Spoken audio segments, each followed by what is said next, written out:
It is really wonderful to see a community come together and accomplish such an amazing feat. Yes, congratulations to the residents of Omemee, Ontario, for creating the world's largest snow sculpture of a maple syrup bottle. Well, that does it for us, folks. Wait a minute! Well, since our broadcast time is over, we are legally bound to show you commercials. This just in! We are getting word from protected sources that there has been a bridge collapse from Toronto City to Toronto Island. Our reporters are at the scene and have exclusive video footage right now. Whoa, this collapse looks terrible. This bridge is clearly not structurally stable. This really does raise the question of where the engineers who designed it graduated from. My bet's on Brock. Let's examine physics principles behind bridges and this collapse. Well, Justin, the first thing to know about bridges is that there are 3 different types of loads. Dead loads are the bridge itself. Live loads are temporary loads that act on the bridge, such as cars, trucks, and pedestrians. And the last one is environmental loads. Temporary loads that act on a bridge that is caused by the environment, such as wind, earthquakes, or waves. Speaking of loads, a load is a sum of forces of which a bridge can only sustain a certain amount. To understand this, we must apply Newton's third law. When a bridge is experiencing compression from a live, dead, or environmental load, it experiences a reaction force of tension on the bottom of the bridge. In other words, when a car is pushing down on the concrete on top of the bridge, the steel on the bottom is being stretched out at the same time. Bridges will naturally experience these forces as reaction forces to the weight of loads. Engineers must therefore plan bridges with Newton's third law in mind and use materials such as concrete that can withstand compression and steel that can withstand tension.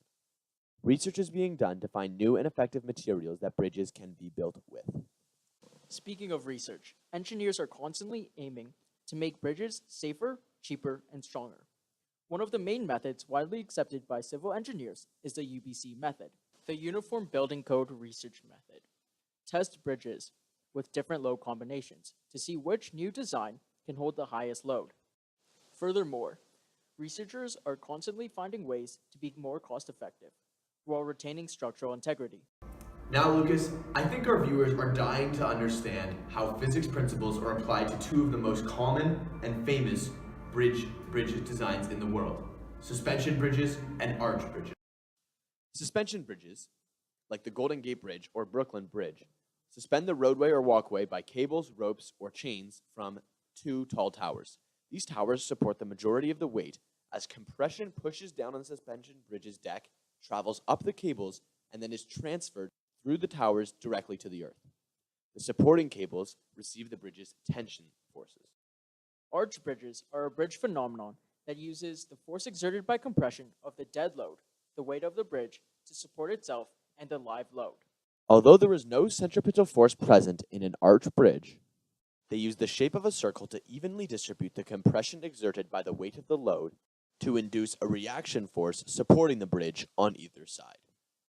In the case of this recent bridge collapse, although we don't have all the details yet, it is likely that the bridge experienced tension that was more than the materials could withstand, leading to a break.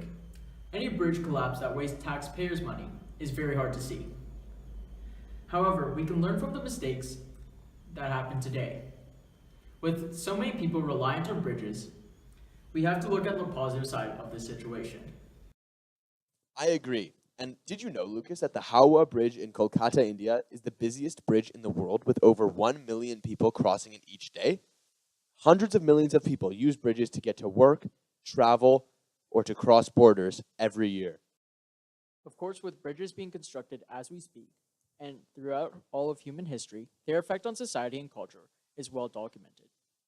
Bridges have become some of the most iconic structures in the world, and are often a city's defining piece of architecture. The London Bridge, an awe-inspiring bascule bridge, inspired the famous hit song, London Bridge is Falling Down. The Golden Gate Bridge, another famous bridge in San Francisco, is one of the largest suspension bridges in the world. It's known as a top 10 most recognizable structure and attracts millions of tourists every year. Bridges have also had an impact on the environment, as they are often built over water. The foundations or the bridge pylons or pillars supporting the bridge lay in the water below. Industrial construction methods disturb the seabed and life greatly. The truss bridge is a solution to this problem, as it can cross rivers of under 100 meters wide without touching the ground underneath. Bridges also do contribute to the traffic problem, which emits greenhouse gases and contributes to global warming. However, the majority of bridges could be adapted to accommodate new solutions such as public transit in the future. We're just now getting word that two bridge engineers will be joining you live for an in-class presentation.